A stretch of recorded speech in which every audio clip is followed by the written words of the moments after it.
Labdien! Kā jau teicu, būs pielikumi sadaļai vienvirziena iela. Šodien apskatīsim pašu sarežģītāko, manuprāt, krustojumu CSDD braukšanas eksāmena laikā – Garozas Skaistkalnes ielas krustojums. Tad šeit mēs redzam, ka mēs braucam pa Garozas ielu, tuvojamies krustojumam, kas mums ir jāpamana. Mums ir jāpamana, ka vienvirziena iela beidzas, un jāpamana, ka mēs atrodamies uz galvenā ceļa. Tātad šo krustojumu esmu uzlicis uz tāfeles. Skatāmies. Tātad ir Garozas iela. Pa Garozas ielas tuvojos krustojumam ar ātrumu 30 km/h, jo pirms tam ir ātruma ierobežojums, un pamanu šīs te zīmes. Tātad augšējā zīme nozīmē, ka es esmu uz galvenā ceļa, un ja es gribu braukt taisni, tad bez aizķeršanās braucu taisni. Atceramies, kad pārbraucot pār krustojumu, ātrumu palielinam līdz 50 km/h. Tad, ja mēs šajā pašā krustojumā gribam nogriezties pa labi, tad braucam krustojumā, mēs esam uz galvenā ceļa, no galvenā ceļa griežamies pa labi. Atceramies, šī vietā mēs pievēršam uzmanību gājējiem, kuri šeit var būt, kuri vēlās šķērsot brauktuvi, kurā mēs nogriežamies. Labajā spogulī pārliecinamies, ka pa trotuāru, kas nāk mums no aizmuguras šeit pa Garozas ielu, netuvojas kāds gājējs, velospēds skrējriteņu vadītājs. Tad, kad visi šie te gājēji ir pazuduši, mēs droši veicam labo pagriezienu, iebraucam savā joslā un turpinam braukt. Un tagad pats pēdējais, trešais variants. Krustojumā nogriežamies pa kreisi. Ko nozīmē, kas jādara šī gadījumā? Šī gadījumā mums jāsaprot pirmkārt, mums jābrauc kreisais malējais stāvoklis. Viss kārtībā ir, bet mums jārēķinās, ka pretī var braukt auto. Cik tālu mēs drīkstam braukt krustojumā? Mums ir jāsaprot, ka pretī braucošam auto viņa ceļš beidzās krustojuma vidū. Tātad šīs te auto brauc, un līdz šejienei ir viņa teritorija. Mūsu teritorija beidzās šī vietā.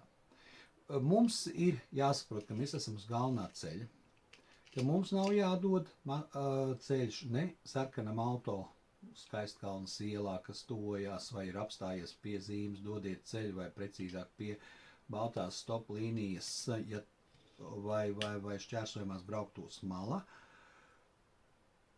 Mums nav jādod ceļš auto, kas brauc no labās puses, bet mums jārēķinās ar pretī braucošo mašīnu.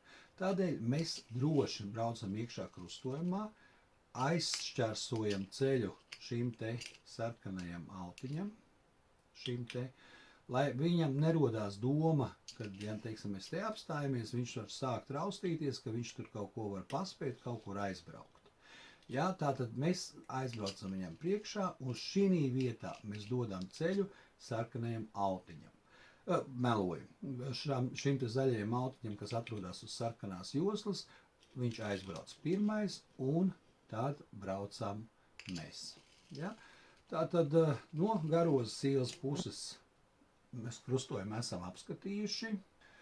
Mēs redzam baltais auto, šobrīd viņš ir ieņēmis kreiso malējo stāvokli un droši brauc pa kreisi. Tātad pretī šobrīd mašīnas nenāk, viņš veic kreiso pagriezienu, un viņam jāatcerās, ka priekšroka gājējiem, kas šķērso to brauktuvi, kurā nogriežās. Nu, vēl mazliet paskatīsimies, ja mēs braucam no kādas citas puses, ja, tad īpaši nekāda problēma nav. Skaistkalnes iela, braucam klāt. Šeit mēs redzam zīmi dodiet ceļu, dodiet ceļu un krustojumā tikai taisni vai pa kreisi. Tātad šī vietā mēs drīkstam braukt taisni, dodot ceļu visām automašīnām, kas brauc pa galveno ceļu. Kad tas ir izdarīts, braucam pāri. Mēs drīkstam braukt pa kreisi. pa kreisi mums jāatcerās, ka mēs piebraucam pie vietas, kur jāapstājās. Šī vietā mums ir jādod ceļš gājējiem, velosipēdista skrējēju vadītājiem, kas šķērso to brauktuvi, kurā mēs nogriežamies. Protams, pirms tam bija jādod ceļš mašīnām, kas brauc pa galveno ceļu, bet šī vietā mums ir jādod ceļš gājējiem, ja gājēji šeit iet pāri. Kāpēc? Tāpēc, ka automašīnai, kura brauc pa galveno ceļu šādā te virzienā, šie gājēji nav jālaiž. Ja šī vietā uzliksim kā gājēji, tātad, ja šī vietā ir gājējs, dzeltenais auto, kas brauc pa galveno ceļu, vienvirzienu ceļu, uz šos gājējus nelaiž, toties mums šie gājēji ir jālaiž. Un mēs viņus nedrīkstam laist šī vietā, bet mums viņi ir jālaiž šī sākuma vietā, kur mēs, smūk projām, sākuma vietā neuzbraucot uz galvenā ceļa. Tieši tas pats ir arī šai te automašīnai. Es aizmirsu pateikt, ka sarkanais auto šī krustojumā drīkst veikt arī apgriešanās manevru, tad iebraucam iekšā krustojumā un šeit kaut kā griežamies riņķī un braucam atpakaļ. Ja? Tātad aizbraucam pa braukšanai pretējā virzienā. Ja, ja auto brauc no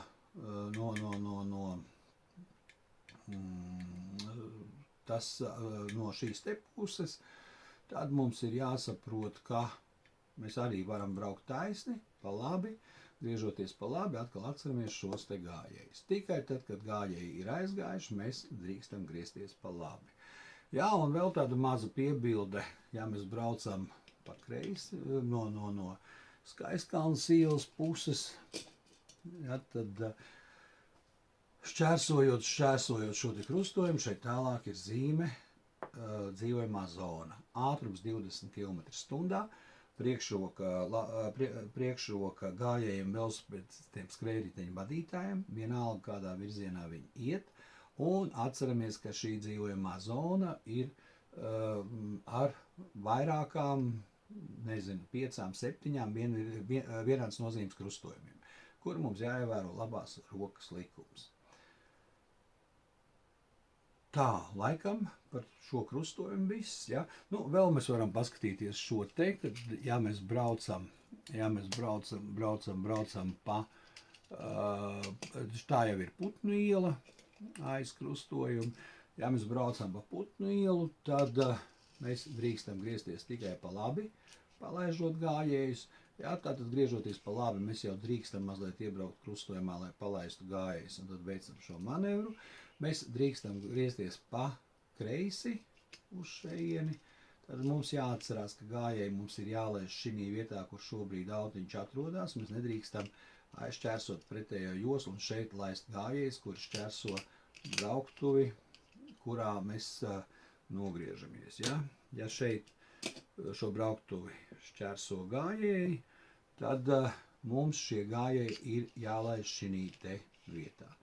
Un atceramies, ka aiz krustojuma tālāk sākās dzīvojamā zona. Kaut kā tā, lai veicas. Atā.